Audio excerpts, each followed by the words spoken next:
Yo, what up, what up, what up? It's your boy Roy, accompanied by the one, the only, the Dominican bad man, Sergio, aka the floor price guy. I know you retired that name, but I still gotta call you that. And we're Combat Sport Guys coming back to you with another UFC full card breakdown, this time in the form of UFC Fight Night Lewis taking on Allison Teixeira. The black piece.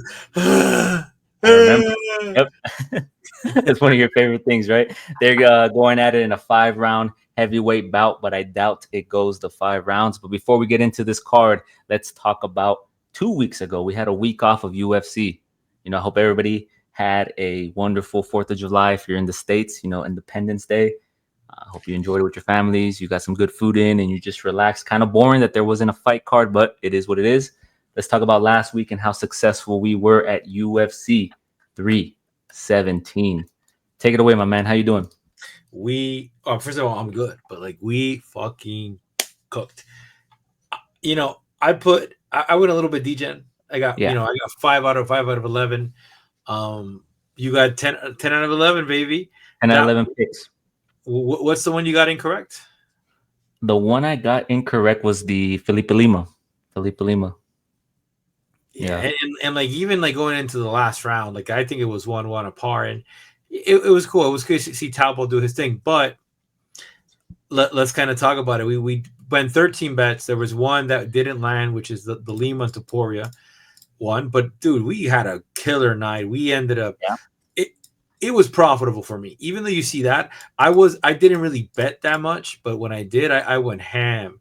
McKinney was the one from a money line to an under 1.5 to a submission. Cortez, Rodriguez, and Hermanson under 2.5. This was good. This was good. Ended in the first. Denise Rodriguez Delgado. That was plus money. That was good. That was plus money. Dariush money line was also plus money. Van plus money. Dog. I got him as a dog. He was good at dog money. Yeah. Went the distance, almost didn't go to the distance, right? I was worried there. I was worried. Dariush with the bet.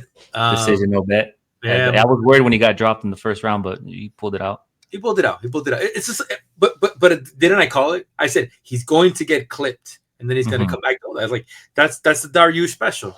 McKinney, Rodriguez, and Pantoja. This was a live one I kind of put in mid bet. This landed flushly. This was like a plus 300. I wonder because of why. I think Rodriguez. No, well, it was a plus 200, plus 250. But because of this fight, I was able to recoup everything else. Cortez and Arujo over 2.5. Dariush, Pantoja, man, was the biggest. How do you say this? Going into that fight, Pantoja was the moneymaker guy, bro. They give us Pantoja at a minus 250. Well, that fight shouldn't have happened. Kai Kara France, beat Steve Mercer. Yo, he didn't knock him out. Bro, no. Those two parlays, the Cortez, Araujo, Dariush, Pantoja, and Topuria Van Denise were all plus money that we gave you, and they all hit, right? As always, we drop our bets and our picks on our X. Make sure you're following us at Combat Sport Guys. We are live for every fight card, every Saturday, every night. We give updates on the fight results. We give live bets as well as our pre-made bets on the night of the fights. Make sure you tap in with us. We also drop our picks, but as we always mention, picks are different from bets. As my boy Sergio explained it, his picks didn't quite land, but his bets had him in the green. So that's well. What did you think of the card, man? Overall, I was not surprised. I was not surprised in the fact that Topuria knocked him out. I know that the size thing was a lot of people's argument as to why Oliveira had a chance in defeating him, and his game plan looked pretty good early on. He pushed him up against the fence, he took him down, right? It was good. And then what happened? He pushed forward. Topuria got in the pocket, clipped him, and Topuria did a good job of not, allowing him to get into his game plan, right? There was a point when Oliveira just wanted to stay in guard, right? And was, kind of hoping that Topuria will come back to the ground, but Topuria just waited. Ref lifted him up. That's when he pushed forward and got dropped and got hit with that hammer fist, and, the fight ended. But yeah, man. Look, the thing is, going into the fight, I said Oliveira has a shot. Bro, come on. It was justified the minus 440, minus 450. The issue is that Oliveira played inside the range of Topuria. And not only that, but like Oliveira admitted today that Topuria is the hardest puncher he's faced. Yeah, I would have liked Oliveira at that value if he didn't get hit in the past consistently and dropped, right? Like if he had like a solid chin, and pushed forward and had that, with the takedown prowess that he has, the submission threat, I would have been like, whoa, this guy's a fucking lock. Like he's like value wise, but he gets hit too much, man. And Topuria does hit hard. And as you said, he even said it himself, right? Well, and the downfall was basically, I'm gonna like, bro, like when he landed an elbow on Topuria, so he clearly wanted to go in and inside Topuria's distance. Yeah, bro. But when I saw that Oliveira went for the trip, and Topuria was so good that he just kind of like flopped, reversed, I was like, this is a problem. And then you have to say, like, I think Charles going into that fight, he's like, I'm the bigger man, because remember, he was the bigger man. And he's like, I could probably take his punch. If I took Justin's punch, if I took Islam's punch, why can't I take this guy's punch? And that's where the differential was. So it was a very good fight. I mean, look, shout out to Topuria, right? Like the new. Yeah. I really hope he gets Patty. I really hope, because we need new blood, man. I don't think they'll give Patty him next. I think Patty one more. They'll give him either Armin or Justin. That's what I'm hearing. Armin need to get verified. What's going on? My boy can't afford a $10. Bro, my guy. Bro, it's a scam, bro. I had the Twitter Plus, bro. It's a fucking scam, bro. They raise it from $10 to $12 to $50. No, I'm saying my personal account, $10 to $12 to $50. Yeah. What are we doing, bro? Get out of here. Yeah. Joshua Van and Brandon Royale. What a banger of a fight. You want to talk about like straight out of a scene of Dragon Ball Z, just two dudes going at it, man. And it was dead even, right? Like going into the third round, you could have given it either way depending on how you scored it. But the differentiating factor in that third round was Joshua Van incorporating those kicks, right? And that's something that we talked about in the pre-fight analysis. Was like, if Joshua Van incorporated like a calf kick game, like a low kick game or a teep kick, and to set up his combinations up top to the mid game, to the mid section and the top section, dude, that guy's going to be deadly, right? Yeah, that's exactly what he did, right? He disrupted his base, had him off balance, and then ultimately dropped him, right? And then he went for the ground and pound, was unsuccessful, went to decision, got the unanimous decision victory. But Joshua Van, real deal. What you think? It was a clear like 29-28 at the end of the round. Yeah, I'm just like I said, like Van is good, but this is a call for Rivao to like, bro, if you have length on, it's like Oliveira. If you have length on this guy, use your length, Papa. Use your like. It's what John Jones does. John Jones uses his length and then gets close when it's needed. Right, but he doesn't. He was playing too much with fire, and Van is good. He was throwing the oblique kicks like to the hyperextending, because when he would come up, oblique kick, and you could see at times the hyperextension of his knee, right? Like you could see the hyperextension. It was a good fight. It was a very good fight. Van is next up for the title. We'll see. Let's see. He does have good takedown defense, but we'll see what happens up against a Pantoja, right? The GOAT of the division. Go down, we had Dariush versus Moicano. As we mentioned, like Dariush, in my opinion, is better, like just slightly better overall, right? Like his grappling is no joke. He's a no-gi champion, right? He has good striking. Whereas Moicano, that first round, he dropped him, but then you could clearly see his gas tank like wither away, right? Like that third round, he did not want to be there. Like he got taken down, he was controlled. Dariush got the dub. And that's exactly how we saw it, right? Somebody said something interesting. They said, I knew Benny was gonna win. Well, because when you got time to do podcasts and what I said. That's what I said. But somebody else said that. Somebody else said that. And it just hit home. I'm like, man, like he's true, but like the thing is, Moicano was he got an endorsement by Kraken, so he is getting paid. Outside of the UFC, it's like what the reporter told him. Before the Islam fight, when he got it on short notice, it was Money Moicano cannot afford to lose. And then now it's like, well, you made $1.3 million. You can afford to lose now, right? And he got upset at the reporter. He said, "Don't talk to me, brother. Like Dariush is not on the level of Islam or whatever, right? Whatever he said." But My man, the reality is he's making money from his podcast, right? He's making money from, like you mentioned, these other endorsements, and he made a lot of money from. He has a new gym, and he opened up a new gym as well, as you just said. With so a lot of things. With Morales, Marlon Morales. Yeah, I think the fight to make, in my opinion, if Michael Chandler's not going to fight Conor McGregor, like I don't want to talk about that. I don't want to even bring that up. I think Moicano versus Chandler is the next fight to make.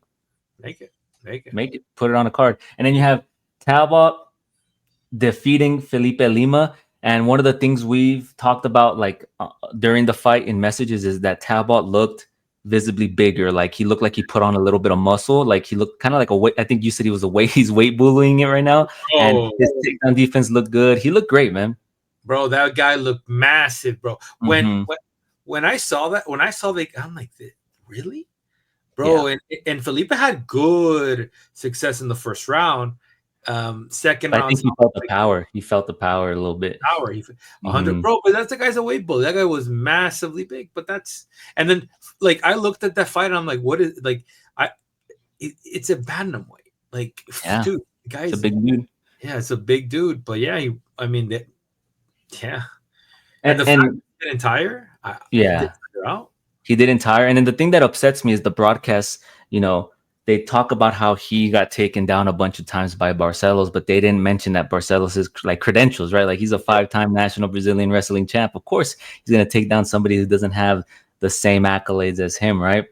Whereas Felipe Lima's a good grappler, but he's not at the level of Barcelos when it comes to the wrestling. So very interesting. I'm surprised that they didn't mention it, but Talbot, even in that Barcelos fight, he did have moments where he looked good, but we had to go with Felipe Lima based on how he looked in his first 2 fights in the UFC. So, Talbot looked good though, man. I like him as a prospect. We choose fights based on the fighting styles, but I'm huge on Talbot. I like him. Yeah, and there was a probability he was going to win, and we just said, "No, fuck it." Because Lima, I even tweeted the day I was like, I have this vision that Talbot's going to either hit a knee or get some form of victory, and sure enough, he got it, man. Weight bully, baby, weight bully. Next up, we had in our featured prelim, we had Rodriguez defeating Jack Hermansson via left hook with I don't know. Do you think it was an unnecessary strike? If the ref doesn't stop the fight, do you assume the fight's still on? He was or heated. Do you just wait? My boy's heated. My boy was heated. My boy, when you see him blood, when you see it, bro, it's like, it's crazy because there was this reporter from Spain that went after Topuria because of the hammer fist. Bro, when you're in the fight, bro, you're thinking about killing somebody, bro. Sometimes you can't hold the red back. Yeah. So it's not man. A lot of people are saying that Herb Dean's controller died. That it took him a minute to respond. But this was a good fight. Like that, I think that Gregory Rodriguez, the under 1.5 was, I want to say, a plus money because a lot of people were saying, well, Joe Pfeiffer also has power, and Jack Hermansson, incorporated the wrestling, took him to a decision, tired him out. So, Rodriguez got tired in his last fight. So we're going to see a lot of, so those arguments, I understood it, but I think Gregory Rodriguez learned from his loss to Jared Cannonier, and he kind of paced himself, and he looked good, man. He looked good. He didn't come out too strong, too fast. He looked like he was pacing himself, finding his shots, making his read. I got to say, it was looking like a long night for Rodriguez. Like you could see, because he implemented the same strategy as Joe Pfeiffer, which is the counter game. The issue this time around is that Jack Hermansson turned it up in the first round. Yeah. Now he played with fire, and he got burned. With Joe Pfeiffer, he just let Pfeiffer beat him up for 2 rounds, picked it up in the 3rd, 4th, and 5th. But this one, Rodriguez was too fresh. He was too fresh. Hermansson should have respected that power a little bit more. Yeah. Exactly. And then after that, before that, we had Jose Delgado defeating Haider Emil. This fight was, made for fireworks. There was going to be a finish in this fight, right? And, we were on opposing ends here, and rightfully so, right? We both had our arguments, but, my counter argument to yours was Haider Emil kind of starts off really reckless, really crazy, right? And, Jose Delgado kind of knew that, and he landed that knee to the face, got him to the ground, hit the ground and pound, and that's all she wrote in the first round. But what did you think of Jose Delgado, man? I think it was beautiful. It's like I said, it's the same thing with. There's a lot of matching, people that are matching here. Haider shouldn't have started that quickly because it's right away face. What do you call it? Face forward, bro. You gotta switch that up.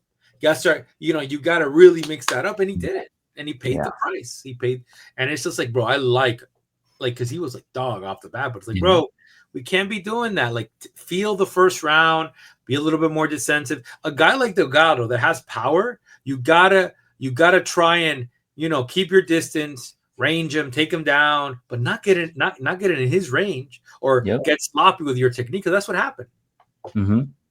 Yeah, and then before that, we had Tracy Cortez defeating Vivian Araujo via unanimous decision, where she looked good, in my opinion, man. She landed some key takedowns. She, found some submission attempts, was unsuccessful. And then her striking looked a lot more improved, kind of like I mentioned, right? She landed some nice kicks to the body, some strikes up top. She feinted a couple times.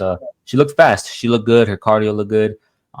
Viviana I think Viviana got cut from the UFC too after this fight. Did she? I didn't see that. Did she? I saw it today. I think I saw it today. Okay. Don't misquote me, maybe you want to but I saw something that because after this fight, like 13-7 is not. Yeah, 30. What was she, like 37, 38? So it makes sense. Yeah, it's unfortunate.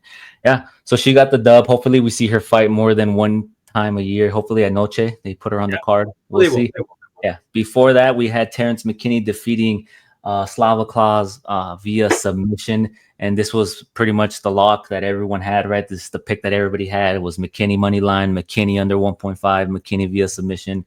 And sure enough, it did. He got him out of there, what, in 50 seconds, was it? 55 seconds. 55 seconds. So. Imagine being a DJ, bro, and being like, I'm going to bet in the first minute of the fight. Right. All his wins, bro, and all his losses come via first round. So it's going to be interesting to see what happens with him, who they give him next, and where he goes from here. Well, I mean... And, Slava Claus does struggle with the takedown. That's something we talked about. And it was evident, right? He got taken down immediately, got subbed. So, well, it was also the odds were good. It was I picked up McKinney at a -160. Yeah, because the chin. A lot of people, he's been chin before, and Slava Claus is a great striker. So it makes sense. Yeah. Before that, we had Jacoby Smith taking on Nico Price. He got the submission win. I messaged you right before this fight saying, hey, Jacoby via submission, right? And I didn't smack it. I don't know why. I think it was like at a -260, you told me, right? What it was, or I forgot what it was, but I didn't smack it. But the thing that I took away from this fight is that Jacoby Smith, for how good he is in his grappling and his scrambles and all that, he needs to pace himself. Like, he overextended in that first round, like a lot. And he's a guy that packs a lot of muscle. And after that first round, you can tell he looked tired, man, because he couldn't get it done. I think he was banking on the fact that he was going to get that finish in the first round, right? He took him down. I think he was hitting that ground and pound. He looked for a submission attempt, and he was unable to get it. But he ultimately got it in the second round. But yeah, man, just pace yourself a little bit more, man. Pace yourself a little bit more, because, with somebody with good takedown defense, good submission defense, it's going to be long, bro, if you get into that third round. Yeah, and that was the odds shifted a bit, eh? Like, after that first round, you could have picked up Jacoby at a -400, -300, because he was fading. Like, he was fading, and the reality is, like, Nico Price is durable, but this is not Nico Price from 4 or 5 years ago, 6 years ago. So, yeah. I mean, man needs to get paid. Shout out to Nico Price. He almost had him, it was dangerous for Smith. So let's see how Smith adapts. And then we had our opener, your boy Alvin Hines, losing via unanimous decision to Jonathan Denise. One of the key takeaways I had from that fight was Jonathan Denise's takedown defense, as we mentioned in the pre-fight analysis, was that it's pretty good, man. Like, his takedown defense is good. The issue is when he gets taken down, right? And he was able to stop Alvin Hines from taking him down up against the fence. He was able to incorporate that jab that cut up and swelled up Hines' face, right? His jab was going for him. He was unable to put him out. And on the Hines side, I learned that this guy is durable. He's fun. He came in on short notice. He has an interesting story, right? He had a life of crime that he kind of turned his life around. He got into MMA, and he's in the UFC now. So we'll see what he does, man. But with the full camp, something to watch. Yeah, that was the other thing too. Like, because the thing is, he was having success, but he was overreaching with the overhand, and he was lunging forward, and that's what happened. He lunging forward, and Denise was countering. But when you go up against a striker like Denise, you can't be, overextending and, not setting up your punch as well. But this is not good for Denise, though. Like, this is not like Denise he could have finished him, but then he was also tired. And then as the fight went on, he was getting clipped a little bit more. So, yeah, I mean, I don't know who you give Denise to, but I think Denise, from what I would say, it's good to show that he can go, the distance, right? His cardio he didn't look that tired in the third round. A little bit. He was kind of breathing kind of heavy, but, the thing that I was impressed with was his ability to defend the takedowns, right? Because that's the thing that messed him up against Marcin Tybura, because he was winning that fight until, for whatever reason, he decided to follow him to the ground and got submitted. But before that, Carl Williams, he did good. Carl Williams has okay wrestling. Austin Lane knocked him out. We'll see, man. Maybe they give him the loser of Walker and Nzechukwu. I think it'd be great, especially because he's top what? What is he, top? I don't think he's in the top 10 yet. I don't think he's in the top 15 though, no? I double check. I don't think so. Not yet. I'll look it up in a bit. But yeah. But yeah, there you have it. That is our full UFC 317 recap. Make sure you guys tap into our X, show some love, follow us, subscribe to the YouTube channel. We'll go into the UFC Fight Night Nashville card. A lot of interesting fights on this card, man. I'm excited. I actually think this is a pretty good card. Yes, sir. Let me pull up my notes here real quick. No, Denise is not. Sorry, he's not ranked. He's not ranked yet. He needed to beat Marcin Tybura to get ranked, and he didn't. Why was I think he got ranked after this? That's crazy because Teixeira's ranked at 13. Anyways, we'll leave that to later. All right, let's get into our card here. We have Fatima Kline taking on Melissa Martinez. We have some women's strawweight going at it. Kline is 7-1-0 and is 4-5, last beating Victoria Dudakova via KO. Martinez is 8-1-0 and is 4-5, last beating Alice Ardalian via unanimous decision. Now, when you look at the side of Kline, she's a pressure grappler. She gets busy on the ground when she secures her takedowns. She utilizes her strike well. She utilizes her strikes well enough to, set up her takedowns and level change to get those takedowns. She has good cardio. You're not going to see her gas out, breathe heavy in the third round. Pressure grappler with a great ground game. That's what you have in Fatima Kline. Martinez, she has that Taekwondo base. She has really good footwork. Her brother is also in the UFC. We saw him fight at UFC Mexico. But the issue with Martinez is she struggles on the ground. Her takedown defense is at 25%. And although she does have that good footwork, she is susceptible to getting taken down. And she kind of struggles when she's on the ground. She has good kicks, though, good strikes.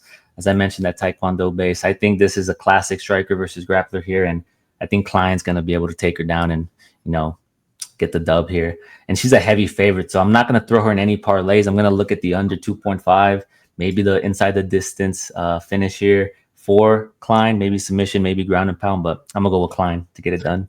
Can't do shit with this fucking unless it's like a prop, unless within the distance. I think this Kline is my pick. Kline has a big chance of stopping this girl. The question is he going to stop her? Is he going to put her by decision? I'm going to go with Kline, man. I'm going to see. I just don't like these odds like this because she lost against Juicy J. Juicy J. Yeah, but Jasmine's also a grappler, right? She's a big girl too. Big girl. Well, exactly. She's big, so I'm gonna go with Kline. But I gotta check the props off. I honestly unless you want to make a parlay, but it doesn't make sense for it. No, I'm not gonna throw that in any parlays. I'm gonna look at the under, look at the inside the distance decision, no action, and we'll see. As I mentioned, we do drop our bets on X, so be on the lookout for that. Next up, we have Mike Davis taking on Mitch Ramirez. We have some lightweights going at it. Mike Davis is 11-3-0 and is 4-5 in their last 5 bouts. Last losing to Fares Ziam via unanimous decision, where he was the favorite. And he upset a lot of people in that fight when he pulled guard immediately. I don't know if you remember that. It was UFC. I think it was Abu Dhabi. Of course, bro. Because they were all crying, bro. It was fucking crying, bro. Yeah, and we'll talk about that right now. Ramirez is 8-2-0 and is 3-5, last losing to Thiago Moises via KO, where his legs were brutally beat in that fight. Davis, he's a nice striker. He has power behind his shots. He's fast. He's aggressive. He has the ability to wrestle if needed. His criticisms last fight were, as I mentioned, he pulled the guard immediately, which was not in his characteristics, right? And after that fight card, there was a lot of information that came out, like the paint in the locker room affected a lot of the fighters. It affected him. It affected Rosenstruck. It affected a lot of people, right? And they went into that fight not being at 100%. And I also criticized Davis in the lead up to that fight because he mentioned how he wants to be a streamer. He wants to be a gamer, right? I don't know how serious he's taking fighting. But aside from that, I think he gets it done here. He's going up against Ramirez, who's a decent wrestler with good striking. He incorporates his strikes well to level change and secure takedowns and has good top control. But he hasn't been successful in the UFC. We saw him lose to Thiago Moises. We saw him lose to Carlos Prates. I don't think he has a dub yet in the UFC, if I'm not mistaken. So I'm going to go with, yeah, exactly. See? In the Contender Series. So I don't know, man. I'm going to go with Davis here. I think he gets it done. He's a better fighter. Yeah, I'm gonna go with Davis too. I remember the thing is, bro. I'm like being honest with you. Thiago Moises it was a top 15 for a bit. Yeah, dude, bro got knocked out by Prates, dude. Like, bro, it's just like you. Yeah, I mean, look, I am going with Davis, but like, I'm not betting. I'm not betting, bro. Like, you don't trust Davis after last time. No, but it's also this guy has lost to guys that are like good fighters, and MMA math doesn't really make sense sometimes. But Moises could probably take out Davis, and Prates is Prates, right? Davis is yeah. I'm gonna go with Davis, but like I gotta kind of assess the situation. Yeah, like we're both going with Davis to get it done here up against Mitch Ramirez. We'll move on to a heavyweight bout. We have our boy Kennedy and Nzechukwu taking on Walter Walker. Kennedy is 14-5-0 and is 3-5 last beating Lucas Dresky via KO. Walker is 13-1-0 and is 4-5 last beating Dontel Mays via submission. Now you look at Kennedy, he has back-to-back KOs. He's 3-0 at heavyweight. His takedown defense is at an 81%. He has good takedown defense. He is long, lengthy. He has power behind his shots. He doesn't necessarily push the pace, but remains calm until he finds his range in shots. Like, he's not an aggressive striker that moves forwards looking to push you out. He kind of utilizes his range well, gets his reads in, and then when he's ready, he'll start throwing with intent, throwing to get you out of there. He's going up against Walter. I always say Vitor Walker, so that's why I take time to say his name. He's going up against Walter Walker, who has 3 submission wins and 2 heel hook submissions in a row. He has refrained from striking and stuck to taking the fight to the mat, where he excels and looks for submissions. Like, you look at his UFC debut up against Lucas Dresky, right? A lot of people are going to look at these guys and look at their records, be like, oh, Kennedy, knocked out Lucas Dresky. Oh, Vitor Walker lost to him. MMA math. I'm going to go with Kennedy and Nzechukwu, right? He's been knocking people out. He should knock out Walker. The thing I like about this fight, and the thing I like about Walter Walker here, is that he's taken the necessary steps that he's needed to transform himself, transform his body. Like, you look at him up against Dresky, he looked flabby, he looked sloppy, he didn't look good, and then he kind of slimmed down. He packed some muscle. He's a big heavyweight who knows his strengths. He also knows his weaknesses. He isn't the best striker. And you see that too, in his back-to-back wins, it was up against strikers, right? Against Tafa and then against Dontel Mays, and he wasted no time in getting those fights to the ground and, working for the submission, looking for the submission and getting it done. The question here is, how good is Kennedy's takedown defense going to look? And, he's going up against a bigger guy too. Walker is 6'6". He went against Lucas Dresky, who was 6'4", kind of around his height range. And then he had Chris Barnett, who injured himself, who's 5'9". So this is a big heavyweight, man, with some muscle, who has good takedown. I'm going to go with Walker to get it done here. I like him as a dog. I like him at that value at a plus 180. I think he's at right now. So I think Walker can get it done, man. I don't think he's going to mess around. No. Stay there and strike with him. I also have Walker. I think he's going to submit him. I think Walker's going to come in with a game plan to take him down prior to his loss. This guy's not messing around when it comes to he knows what he's good at. He's not gonna. You think he's really gonna strike? If he strikes with Kennedy, Kennedy's gonna put him up, right? Yeah. And I think that's what if you're betting, you're looking at this line and saying, okay, well, if Walker stands on the feet, he's gonna knock him out. I 100% agree, but I feel that Walker has learned his lessons. An example is Dontel Mays. Going into that fight, brother, we called it. My boy is not going to wrestle. Sorry, not going to strike. He's going to wrestle. Yeah. And what did he do? Right away. Right away. So I think, this is his most dangerous striker to date, I would have to say.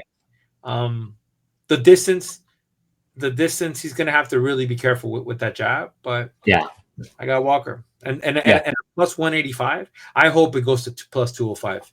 fight night. Yeah, Then. I think in terms of value and what he's done and how he's looked, and styles make matchups, right? And I think this is a bad matchup stylistically for Kennedy and Nzechukwu. So I agree with you, man. I think Walker gets it done. So we're both siding with Walker. He's also not quick, right? He's also not. Yeah. So we'll move on here. We're both siding with Walter Walker to get it done. We're moving on to some flyweight action, some women's flyweights. We have Lauren Murphy taking on Eduarda Moura. Murphy is 16-6-0 and is 3-5 last, losing to Jessica Andrade via unanimous decision. Moura is 11-1-0 and is 4-5 last, beating Veronica Hardy via unanimous decision. Murphy is 41. I want to put that out there. She's 41 years old. She's had a 2-year layoff. She moves forward.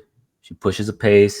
She doesn't necessarily excel anywhere. She's not powerful. She's not fast. She's not explosive, but she's a dog, right? She's durable. She stands in there and is willing to exchange. She doesn't shy away from a fist fight. Moura, on the other end, when you look at her, she's a grappler with nice takedowns and entry points. And when she's on the ground, she looks to get busy. She looks for submissions. She looks to work. She looked good against Hardy, where she won. I think I'm going to go with Moura here, man. It just makes sense, right? The younger fighter who's been active, going up against an older, aging fighter who's 41 years old, who hasn't fought in 2 years. I think Moura gets the dub here, man. I'm going Moura. Dude, it's been a while since 2023. Lost to Jessica Andrade. Yes, you beat Miesha Tate, but bro, that's not cupcake from the Ronda Rousey era, man. This is not Shevchenko KO'd her. Yeah, no, well, yeah, it's not.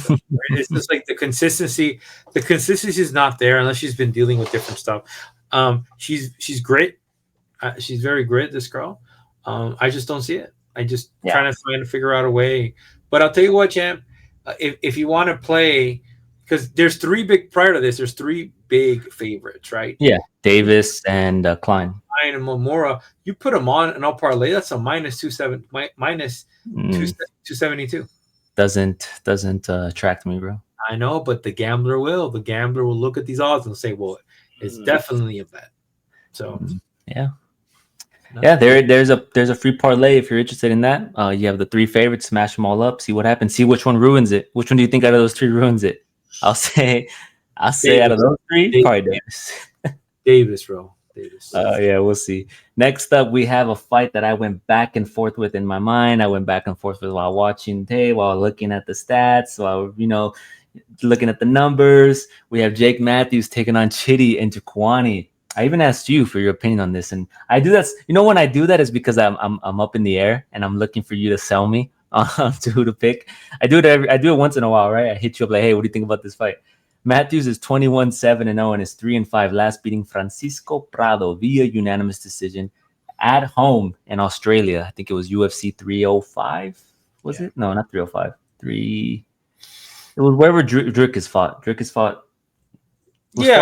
Strickland. It wasn't 305. It was like 3. Let's look it over right now. 312. 312, where he fought. Yeah, there was Duplessis versus Strickland. He was at home. He fought Francisco Prado. I had him as the pick because of his boxing, but if you look at them sized up together, he was undersized. He wasn't able to get in close, and Jake Matthews utilized that length, he utilized that jab, and he got it done. And Njokuani is 25-10-0 and is 3-5 last, beating Eliseo Zaleski via KO. In that fight, I was on the side of Zaleski. I thought Zaleski was going to get the wrestling going. I thought Zaleski was going to take him down, take away his range, take away his Muay Thai, take away his kicks, and kind of just control him, tire him out. But my man got him out of there. So good fight. You look at Matthews, he's well-rounded. He's got good wrestling, good grappling, nice technical strike. As I mentioned, he won last time out, but he was at home. He had everything going in his favor. He was up against an undersized fighter for the division, right? Fighting at home. He looked good. Chidi, when you look at him, he's a long, rangy striker with nice kicks and technical strikings. He does have issues at welterweight. Did he make weight last time or did he miss it? Did he miss weight last time? No, he made Did he miss it and then re-weighed and then got it? I think he did. Something like that. Yeah, so he does have issues at welterweight, but he looks good, man. He's fast. He's polished. He has good movements. He fights well at range. He has that Muay Thai background. He has a 75% takedown defense. So the question here is, how well is Matthews striking going to be to not allow Chitty to fight at range, right? Is he going to be able to get in the pocket, utilize that boxing, take away, Chitty and Njokuani's range and kind of beat him that way, incorporate some takedowns? Or is Chitty going to utilize that range, incorporate those leg kicks, have solid takedowns, stop a lot of Jake Matthews takedowns early on and kind of beat him down that way? I'm going to go with Njokuani, man. I think he gets it done here. That's the right pick. And Njokuani is the pick. You have a lightweight fighting a middleweight. This is what it comes. Don't judge me. Mm-hmm. It's just the reach is going to be a lot. Where I think Matthews would have good success if he's quicker than Njokuani. Quicker, and then he's able to take him down. Remember, this is why I called the fight with my boy. The Capoeira, Zaleski Capoeira master. Like I knew Chitty was gonna win. Now it was tough because remember he rocked him one time, but Njokuani is known for having a chin, like a little chinny. Yeah. That being said, I mean, look, there's not really much to look into here, and Njokuani he's gonna range him from the outside. Matthews could win if he permits, like if Matthews gets a couple takedowns and does. I think that too, and I think he'll have success too. Is if he is able to move in and out, right? Like get in the pocket, utilize some of that boxing, and then moving back out, like utilizing his footwork. Because if he gets in and then Njokuani utilizes that Muay Thai, right? Gets him in the clinch, starts incorporating some trips, incorporate some knees to the body. It could be tough for him, but yeah, I'm on your side, man. I think Zaleski. I mean, not Zaleski. I think Njokuani should be successful here. He should have good enough takedown defense. Snipe him from the outside. I think he has good success. Tight guard here, snipe, kick, because that's the one thing, bro. He has the best kicks at welterweight. Yeah. No, you're not wrong. I agree. So we're both siding with Chitty and Njokuani to get it done here. He's also a -155 favorite, by the way. Is it? I have him here as I don't know if this is updated, but they're the same 105, 120. Yeah, no, well, mine he's -155 now. Oh, wow. Okay. So there you have it. Next up, we have our featured prelim. We have Chris Curtis taking on Max Griffin. Curtis is 31-12-0 and is 1-5, last losing to Roman Coppola via KO, where he looked good in that fight prior to that knockout, right? I think he even contested the knockout. He was arguing that he wasn't knocked out. Griffin is 20-11-0 and is 2-5, last losing to Michael Chiesa via submission. Curtis is dropping down from middleweight to welterweight for this fight. He is the better striker of the two. He has good counter striking. He has that Philly shell, right? He kind of like fights like Sean Strickland in that sense, right? Because they also train together, don't they? Him and Sean Strickland? Yeah, they also train together. He looked good in his last fight. He has good takedown defense. He's going up against Griffin, who has decent technical striking. He has some power behind his shots and can also grapple. He can secure takedowns on Curtis. And can defend the counters if he overcommits on his combinations.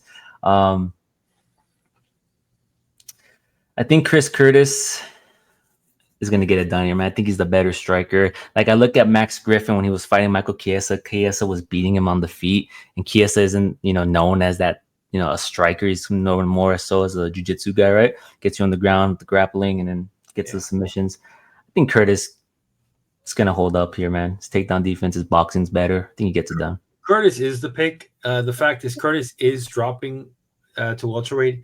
Understanding he's small in that division. Let's be honest, bro. Yeah. The fight with my boy Roman, Roman had the power advantage, and Curtis did good. He was losing that fight. Yeah. Let's not act like my guy was winning. No, but he looked good though. He looked good, but it's just like he's too. It's like the Kevin Holland. It's the same thing. It's like you got a guy that wants to fight the upper guys, but he's not sized. Yeah. Go into here. Now you have a little bit of size on you. Now you have he's still they're basically Griffin is taller by a bit. But then you have the speed, you have the boxing, right? Take advantage of Griffin's last fight. He's gonna try to wrestle you. Griffin's hands are very in and out. He's very sloppy. Yeah. Look at how Michael Chiesa performed in his last fight. Mm-hmm. Not the most prettiest fight. He got it done. But bro, that was like, okay, brother, time to retire, right? Mm-hmm. That's what it was. So, yeah, I'm gonna go Curtis here. -310 is justified. He's still a minus 310. Like I said, there are okay. So I'm gonna be 100 with you, champ. There are a lot of fighters in this card that are worthy of putting on parlays.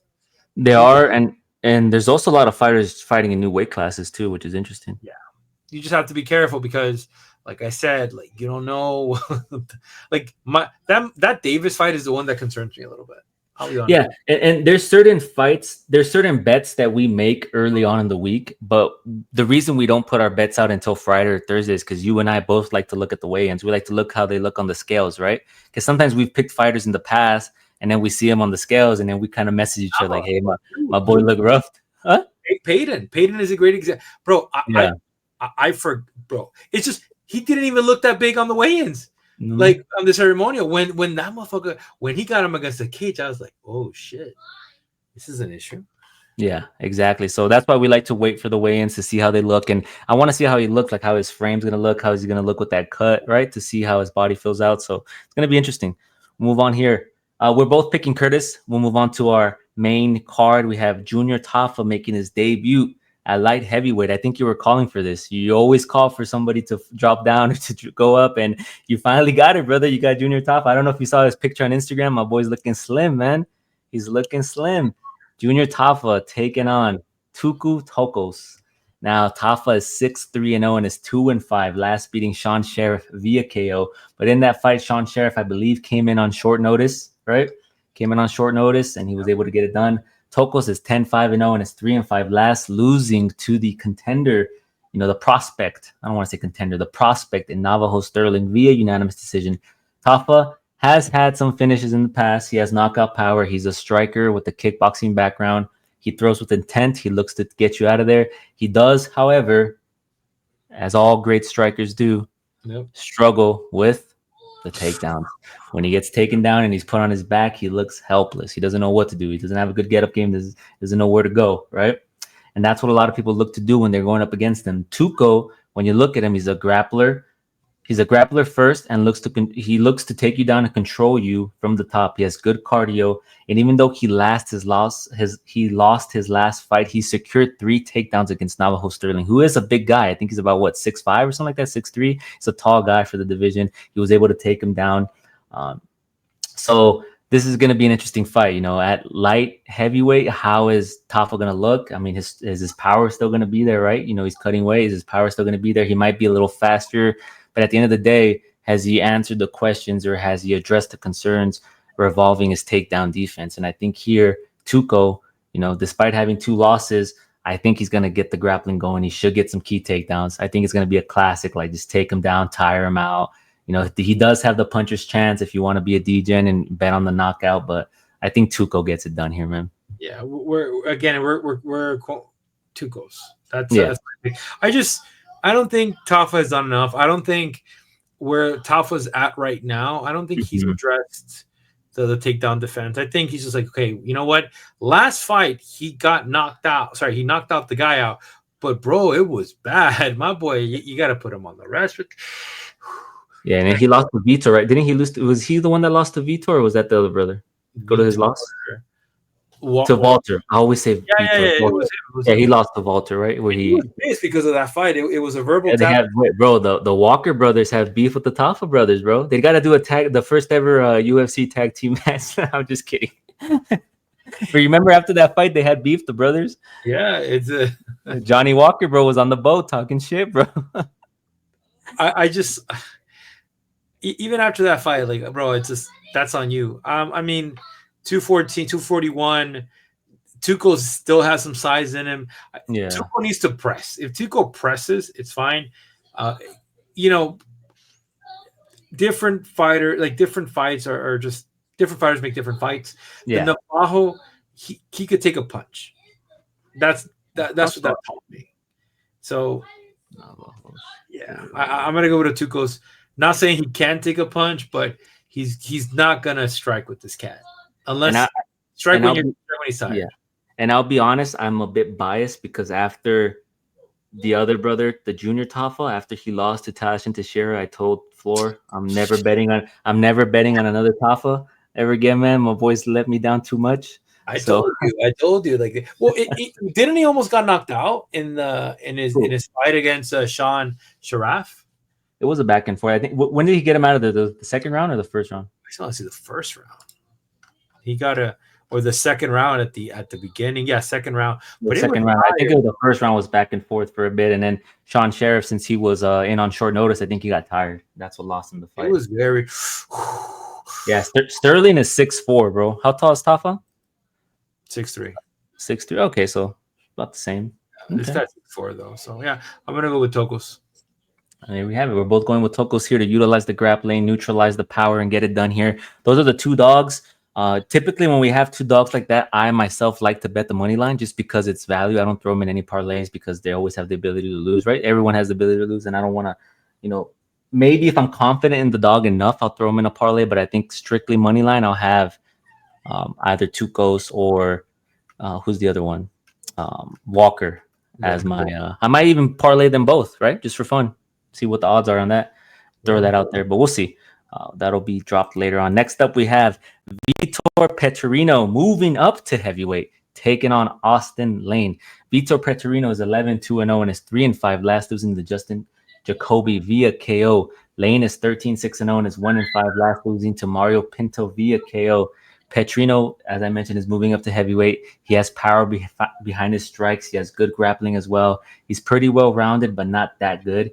He was finished back-to-back, which I think the odds, and it's crazy that the odds have him as a favorite, right?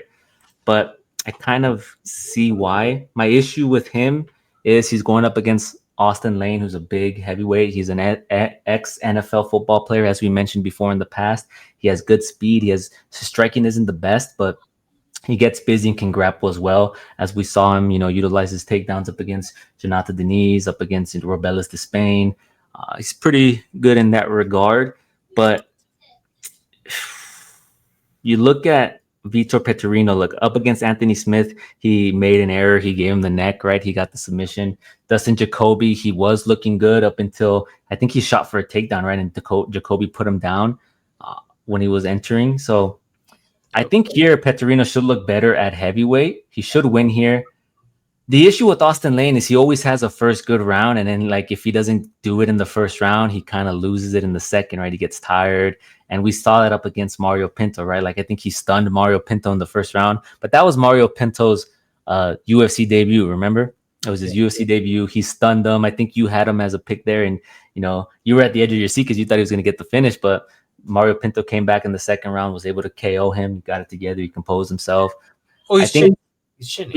Yeah, but the issue too with Vitor Petrino is for how good he is and how well his striking and his power, he also absorbs hits. His defensive, his defensive ability isn't all that great, right? His IQ isn't that best. He gets hit and he doesn't have the best IQ in that regard. But I think Petrino at heavyweight should have more power. He should look good. It should be a better weight class for him. And this is a good test, right? I don't think the odds. I mean, I know I said I agree with the odds, but it should be a little bit closer because he has been put out the last two times, but I think Petrino should get it done here. This is a gamble. I'm gonna go Lane. Again. You like him, yeah? It's not liking. It's just I think it's a little bit athletic. He moves good. Yeah. He made a mistake against a fighter that possesses crazy power, and that's the thing because the game plan was there. It's just he got a little bit too comfortable, started to do fuck around a little bit too much. Now, if you look at it how Jacoby fought Petrino. Yeah, it's how Lane should have fought Pinto. Yeah, that's how I'm looking at it. Now you have it correctly. Is he able to keep it consistently? Yeah, I'm gonna say this: Lane. If either Lane wins or he gets cut from the UFC, this is Lane's last hurrah. Well, I also want to mention, and I'm not 100% sure, but after he beat Robelis de Spain, he was a big underdog, right? He beat Robelis de Spain. Didn't he say that he was retiring? He wanted to get the win for his daughter, and I don't know, he doesn't know if he's going to fight anymore. No. I remember him saying that. Or am I tripping? This is all this guy got, so I don't think so. I don't remember. Okay. This is all he got, so it kind of I like the reach too, but like I said, I mean, I don't think Petrino has more power than Pinto. I could be wrong, but we haven't seen him at heavyweight. We'll see. I want to see Lane kind of grapple him because I think that's going to be a possibility. Don't strike with this guy, grapple with him. All right, we'll see. We'll see what happens. We're on opposing ends here. We'll move on to the next fight. We have Nate the Train Landwehr taking on Morgan Charriere. Landwehr is 18-6-0 and is 3-5 in their last 5 bouts. Last losing to Do-Ho Choi via KO. You know, I think we were on opposing ends on that fight, right? I had Landwehr, you had Choi, and you got it done. Charriere is 20-11-1 and is 3-5 in his last 5 fights. Last losing to Nathaniel Wood via unanimous decision. Landwehr, however you want to say it, doesn't shy away from a scrap. He's a dog. He's an entertaining fighter. He's fucking crazy. He comes forward. He throws just as much as he receives. You know, he's always in a fight, right? Doesn't shy away. And he's entertaining when he gets the dub, man. He goes on the mic and he has some pretty hilarious pretty hilarious promos after the fight. Charriere, when you look at him, he's an explosive striker with the Muay Thai and boxing foundation. He throws with good output and crisp combinations and power behind his strikes. He's extremely relentless and pushes the pace and gets busy. He started off slow against Nathaniel Wood, right? And he kind of picked it up in the second round. But in that fight up against Nathaniel Wood, one, he was in enemy territory. He was in London, right? We don't know what effect that has on a fighter. And he got out-techniqued by Nathaniel Wood. Nathaniel Wood's good, man. He got out-techniqued. You got outstruck. So, yeah, he looked good. Yeah. So, I think, what was that? No, I had Nathaniel for that fight. I remember you had him. Yeah, he was a dog too, right? He was a dog. Yeah, he was a dog. It goes back into this fight, like you're saying, like, and there's a lot of what ifs with Charriere because he's shown very good potential. He's good, man. I like him. I think he gets it done here. I think he's more well-rounded. You know, Landwehr likes to get into dog fights. He likes to get into those fist fights, but I think here he's going to get in the clinch, secure some takedowns. He's going to fight at his pace. He's not going to let Landwehr dictate the pace. And if he learned anything from his last fight, is he's going to dictate the pace. He's going to push the pace. He's going to make this fight his fight, right? Because he did start off a little slower, but I think Charriere gets back in the W column here, man. He's good, man. Like that fight up against, was it Chepe? I think it was Chepe Mariscal, right? I think it was the third fight. Yeah, that fight there showed me a lot about him, dude. He could stand in there with the best of them. So I got Charriere to get it done. I got Charriere too. The thing with Landwehr, like it reminds me of like Clay Guida. He's gonna go and press forward. He wants to entertain the fan. He wants to go crazy. Yeah, and like that might work. Like he might stun him, get the finish. But I don't see it. Like I think Charriere gets it done here too. The issue here too that we're not talking about is he's also from Nashville, Tennessee. Well, he's from Tennessee, but the card is in Nashville, which is close by. So the power up, man, the home crowd. But who knows? You don't always win at home, right? We'll see. It might be a thing. So I mean, yeah, is it worth betting? Let me look at the odds right now. Minus 280. Yeah, I mean, look. Because that's something that we talked about in the past, right? Like we want to see where they're fighting, where they're from, right? Because that's something we kind of ignored in the past, and it's kind of bit us in the butt. Ricky Simone, Seattle, remember that? No. All right. Next up, we have a striker's delight in Calvin Kattar taking on Steve Garcia. I feel we're going to be on opposing ends here. I already know it. We have Kattar, who's 23-9-0 and is 1-5, last losing to Yusuf Salah via unanimous decision, where Salah decided to put on his Reeboks in the third round and just go for a little jog. Just went for a little jog around the octagon. You know, Calvin Kattar was like, yo, brother, where you going, bro? We got 5 more minutes. And Salah's like, listen, brother, I'm already up 2 rounds. I'm not going to play this game. Let me just go for a little jog. Let me get some cardio in. Garcia is 17-5-0 and is 5-5, last beating Kyle Nelson via KO. Kattar. I don't know. Is it Kattar or Kattar? How would you say it? Kattar. Calvin Kattar is a solid boxer. He has good takedown defense at above 70%. He did defend a lot of Yusuf Salah's to the point where Salah accused of him oiling. You know, remember he's like, "Hey man, I never fought a guy who felt so greasy. He felt so oily. Like I don't know if he had Vaseline on him." Like he was alluding to the fact that he was possibly cheating in that post-fight press conference. I think we posted a short on it. Check it out. But he looked good against Salah, but Salah, like I mentioned, he point fought him and then he ran in the third round, right? He was kind of not engaging in the striking, you know, moving in and out, and then, you know, put on his Reeboks and went for a jog. He's never been KO'd, right? I don't think he's ever been KO'd in his career. There's one there that says he was KO'd, but I don't think he's ever been KO'd. It wasn't an official KO. It was a doctor stoppage. Garcia has knocked out his last 5 opponents. He's a good boxer. He has good pocket boxing, and he could utilize the wrestling if needed. So this fight here, you have Calvin Kattar, who's on a 4-fight skid, right? Who are the killers that he's fought? Name me the 4 killers that he's fought and his losses right there. Let's see. The losses, though, Josh Emmett off the bat. But you have him right there, brother. Show me. Oh, yeah. Sorry. Josh Emmett, split decision. Then you have Arnold Allen, which you got injury, knee. Then Aljamain Sterling, 300. And then you got Yusuf Zalal that kind of like beat him with the movement. Yeah, he point fought him. So if you look at his losses, they're to the upper echelons of those divisions, right? Those are to like, you know, either former champion in Aljamain Sterling, Josh Emmett, who has real power, and then Yusuf Zalal, who's up and coming, right? He's trying to get into the top 5. He's trying to challenge for a belt. So this is going to be an interesting fight, man. Do you think Kattar has the better boxing of the two? That he's going to outbox him, or do you think that Steve Garcia gives him his first knockout? Comes in here fast. It's gonna be hard. You think I'm gonna go Kattar? I'm gonna go. I thought you were because you put that tweet like value on Kattar. But there the value in Garcia should have been based off the wins and how he's been doing. Like he was supposed to face Barboza and didn't. Like Barboza, I think he fell, and then things got messy and what do you call it? Yeah, man, it's just like it's crazy. I just have to say that. I'm gonna go with Garcia. I just don't like what I've been seeing from Kattar.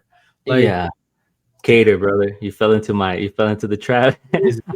I honestly think since that Max Holloway loss, Kattar hasn't looked the same. Right? He did beat Giga Chikadze, but we saw how Giga Chikadze looked in his last fight. He didn't look like the Giga of the old, right? With those crazy head kicks and everything.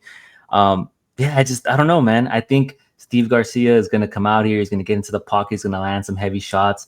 And we might see him wrestle too, right? Because if the boxing doesn't get going for him, right, and Kattar is throwing back at him, you get me? Kind of like winning those exchanges, counterpunching. He might incorporate some takedowns. It might be successful. We'll see how good his wrestling actually is if he utilizes it to the point where he wants to win some rounds. But I think Garcia gets it done here, man. Maybe give him his first KO, man. We'll see. But I think the over is probably the bet to make. The over 1.5, right? Because I think a lot of people are banking on Garcia knocking him out. So we'll see. But I'm going to go with Garcia here to get it done. Yeah, I'm going to go with Garcia too. Yep.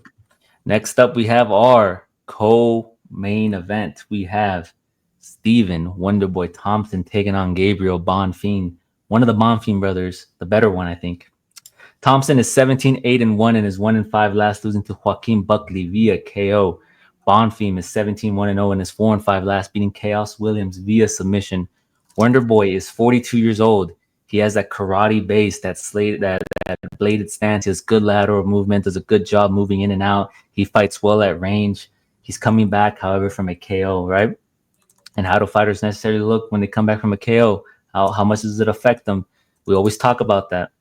When you look at Bomfim, he has good boxing, good Brazilian jiu-jitsu, good grappling. He was able to neutralize Chaos Williams, power, shoot for the takedown. It was just timed perfectly and secured the submission win. I think Bomfim's going to get it done here, man. He's the younger fighter. He's on a roll here. He should be able to close the distance, get some takedowns. The issue here is he can't allow Thompson to fight at range and get his pace going and get his length and, his movement to alter the momentum of the fight, right? Like he has to close the distance. He has to be in his face because once you get Wonderboy that distance and that management, right, he excels. So I think Bomfim gets it done here, man. I'm gonna go with this one. I'm gonna go with the old guard, bro. I love Thompson. Thompson gets it done, brother. We're gonna play that game of distance, and they're both good, and whatever the fuck it is. Yeah, bro. The thing is, this is second nature for Wonderboy Thompson. If he's able to kind of get on his horse, play a little bit with the distance, he's gonna be fine. He's gonna be. Now, is Bomfim gonna be able to, put this guy out like Buckley? What do you think? Because I think Bomfim has better wrestling than Buckley. I think one of the things going into that fight with Thompson was Buckley's not going to be able to take him down. Buckley's not going to be able to utilize the wrestling, get inside, because his management is the same thing you're saying right now is distant management. And what did he do? He took him down a couple times and he KO'd him. He closed the distance. So I think Bomfim takes him down. I don't think so. But well, I mean, maybe if Thompson's a little bit away from his game.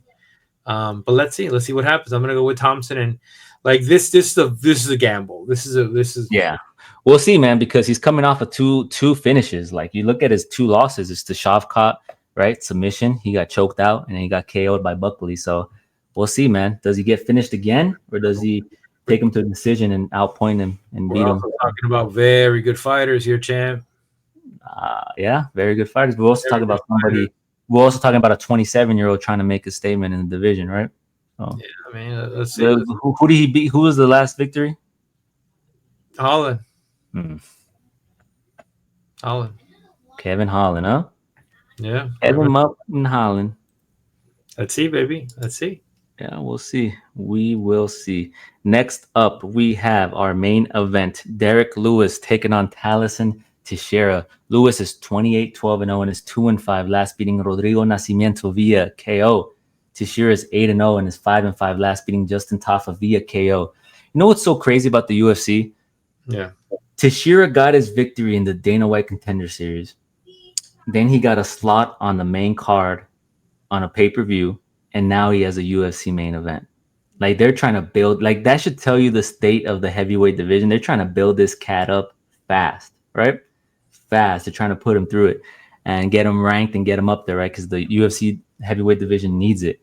You look at Lewis, he doesn't throw with volume, but he's opportunistic and he's powerful. I mean, he has the most KOs in the UFC, I think, right? He has 15 KOs in the UFC. He has that one-punch power. He also teases how he's a great wrestler. I remember that. I forgot who he was going up against, but he said, I'm no longer a striker. I'm a wrestler now. I'm going to take him down and beat him. So, Curtis Blades. It was Curtis Blades, right? He said, I'm no longer a striker. I'm a wrestler now. So he's very entertaining, man. He has one of the most iconic post-fight conferences when his balls were hot. He took off his pants, remember? And he was looking for Ronda Rousey. So I don't know, man. He's going up against Teixeira, who I did criticize him in the Contender Series. He looked bad, He looked bad prior to getting the KO.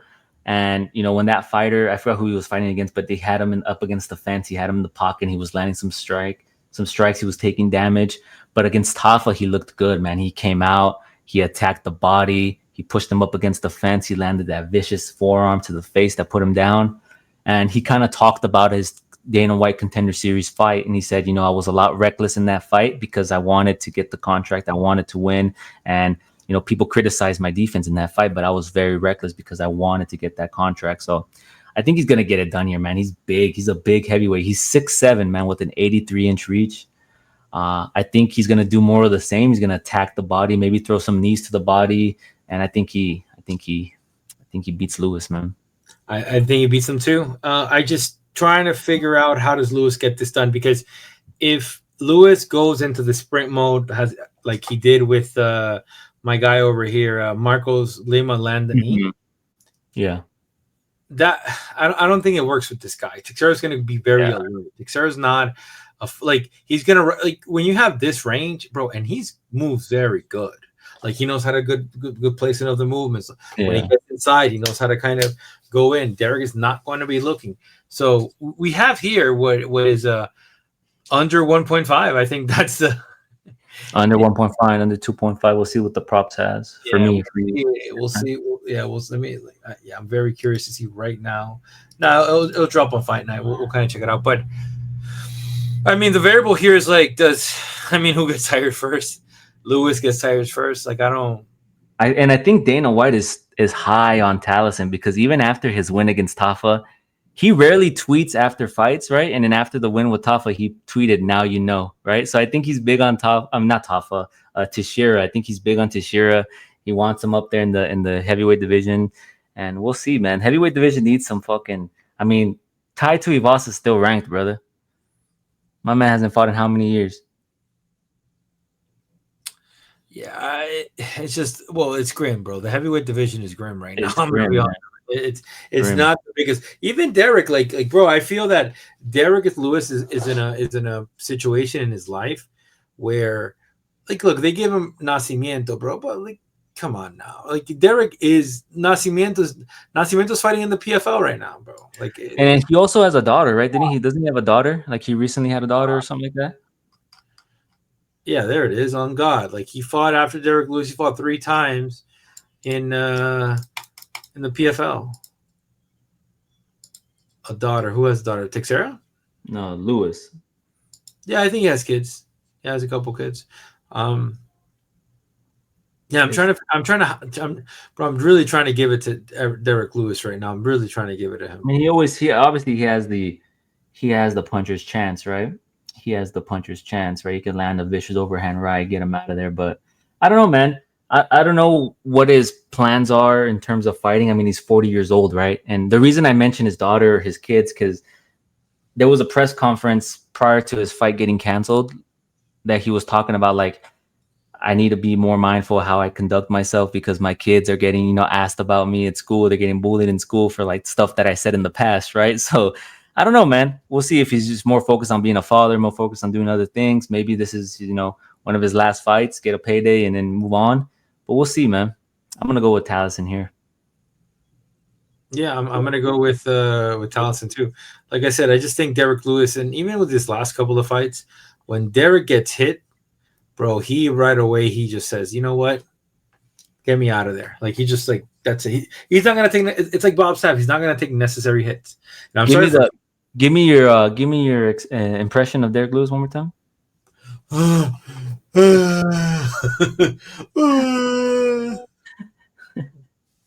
Yeah, man. Like what? Why? Like if my boys hit like these other heavyweights, bro.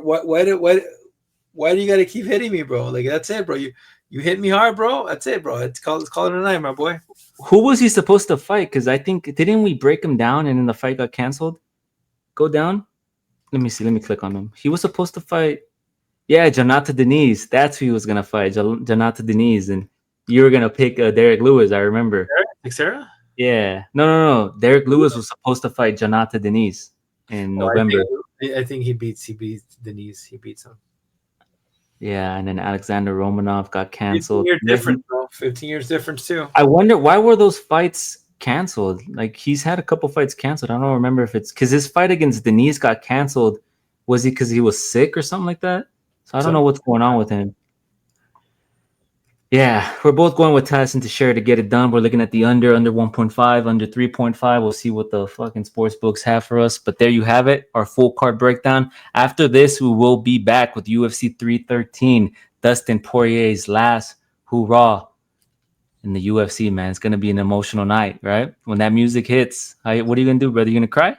Nah, bro. When a real lightweight Holloway takes him out.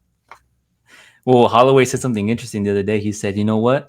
I don't like losing 3 times, and I'm good at retirement fights. I beat Korean Zombie." No, what did he say? He doesn't want to lose 3 times twice. So he, how he lost to Volkanovski. He's like, I don't want to do that again with Poirier. And then he said, I'm also 1-0 in retirement fights. I beat Korean Zombie. I'm going to go 2-0 against Poirier. So he has a lot going for him, man. We'll see what happens with Holloway. We'll break that down when it gets to it. Yeah, we'll break that down. I don't want to be disrespectful, bro, but Holloway is a lightweight. We'll talk about it. We'll talk about it because there's a lot of things I want to say about Poirier too, like going into this fight. Yeah. But that last entrance, man, is gonna be something, right? When that music hits, it's gonna be cool, man, to see. Well, let me ask you this before we go: what has been your favorite UFC walkout? That's a good question. Of all time, fuck. I think one of mine has to be John Jones. Coming home when he fought DC the second time. Yeah, that's a good one. I'm trying to think here, like Diego Sanchez with the Bible, with the cross. That was pretty cool, yeah. No, that's not the one. I think Izzy does very cool stuff, but it's just the dancing when he fought Whitaker. Yeah, when he came out to the dancing and then Jabberwockies, yeah. He tried to do the Undertaker, didn't go as planned. Yeah, That's a good one. I think Izzy off the top of my head, the only person I could think of. There we have it. Well, there we go, guys. As always, make sure you hit the like, you hit the subscribe, show some love. We're here every week, week in, week out. We will drop our picks. We will drop our bets on X later on in the week. We will drop this video on X for you guys to click, like, subscribe, share. As always, we're Combat Sport guys. Love what you love, do what you do. Peace.